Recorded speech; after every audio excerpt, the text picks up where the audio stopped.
আসলে একটা কথা আছে না, হাওয়া বদল হলে অনেক কিছুই হয়।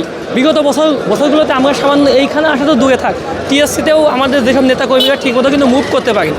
কারণ আপনারা জানেন যে ওই সময় একটা যে সরকার ছিল সেটা ফ্যাসিস্ট ছিল। তারা ভিন্ন মত বা মতের সাথে যাদের মেলেনি তাদেরকে দমন করেছে। সেই দমন পীড়নের অত্যাচারে ছাত্র দল কিন্তু কোনো সংগঠন কোনো কিছুই করতে পারেনি। তো বিগত বছরগুলোতে আমরা এখানে আসার কোনো প্রশ্ন ওঠে না।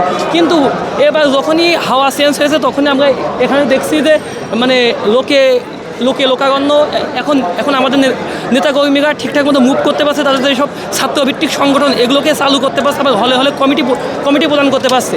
আর এইখানে আপনারা বলতে পারেন যে আমাদের অনুভূতি কী? আমাদের অনুভূতি অনেক ভালো। আমরা চাই যে প্রত্যেক বছর যে এই অমর 21শে বই মেলা আমাদের বাঙালির যে প্রাণের একটা স্পন্দন, এটা প্রতি বছর হোক।